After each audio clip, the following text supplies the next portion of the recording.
Exercice 22, page 15, qui nous permet de réinvestir quelques-uns des outils de GeoGebra. Il s'agit de trouver la valeur x de la base d'un triangle isocèle dont le périmètre total est de 40. Cette base x, on va donc expérimenter différentes valeurs de x grâce à l'outil curseur. Donc c'est une valeur que nous allons décider d'être entière et nommer B comme base. Voici donc notre curseur qui peut varier de 1 jusqu'à 30. Nous dessinons maintenant une base avec l'outil segment de longueur donnée. La longueur, c'est la longueur B que je vais donc être en mesure ensuite de faire varier à demeure. Prenons une valeur de 4 ou de 5, base à partir de laquelle nous construisons extrémité de la base à partir du segment à partir duquel nous construisons deux cercles de rayon 15. Premier rayon, je dézoome, voici. Deuxième rayon, deuxième cercle, rayon 15. On détermine le point d'intersection, un des deux points d'intersection de ce cercle. Voilà, à partir duquel nous allons pouvoir tracer notre triangle isocèle puisque le point D est à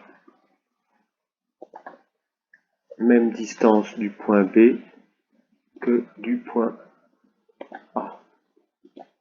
Donc un triangle isocèle dont le périmètre demandé, donc on va dans l'outil périmètre,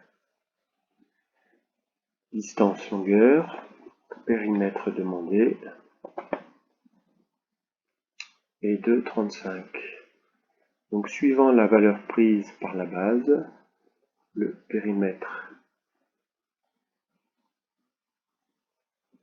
du triangle est changé. On peut choisir sur le panneau de gauche le fait de ne pas avoir à faire figurer les cercles. Voilà. Donc c'est une résolution graphique du problème posé.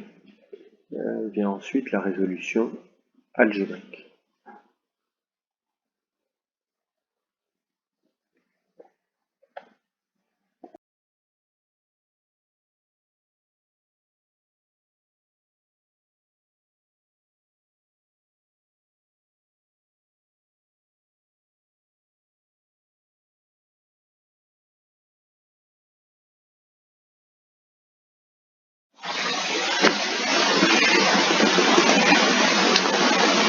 Exercice 23 pour lequel il nous est demandé de construire un rectangle de hauteur 7 et de longueur grand L X.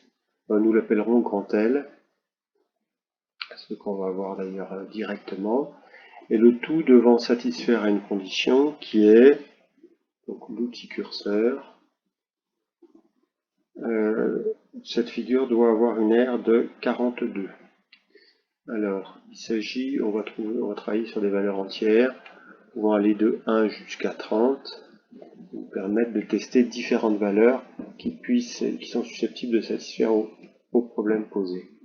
Donc le nom c'est grand L.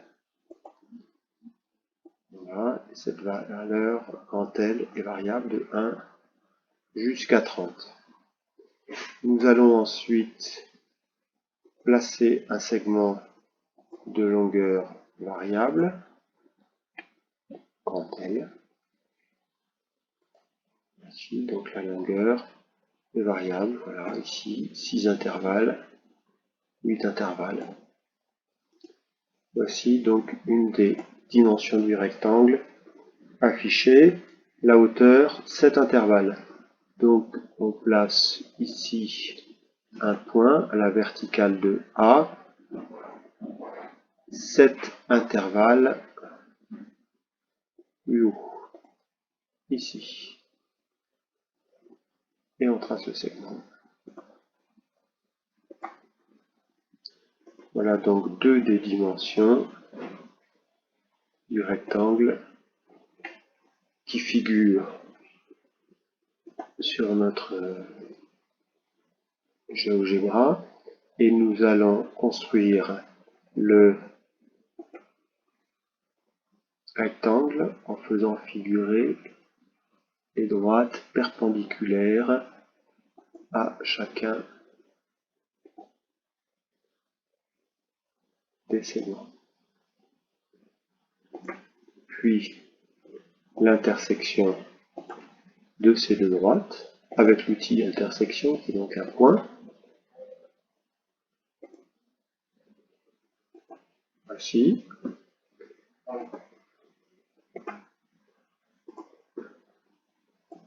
Et pour terminer, l'outil polygone qui figure ici, un polygone qui était sans nature particulière, mais qui vient ici se placer sur les 4 sommets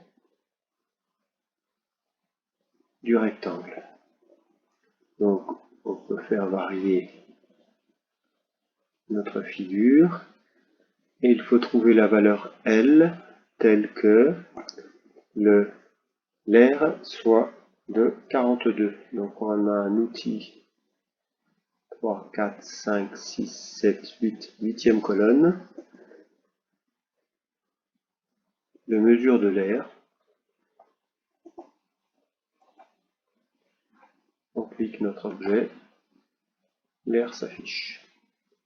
Donc le problème revient à expérimenter essayer un certain nombre de valeurs de L, de manière à ce que l'air de notre rectangle passe non pas 77, non pas 63, mais 42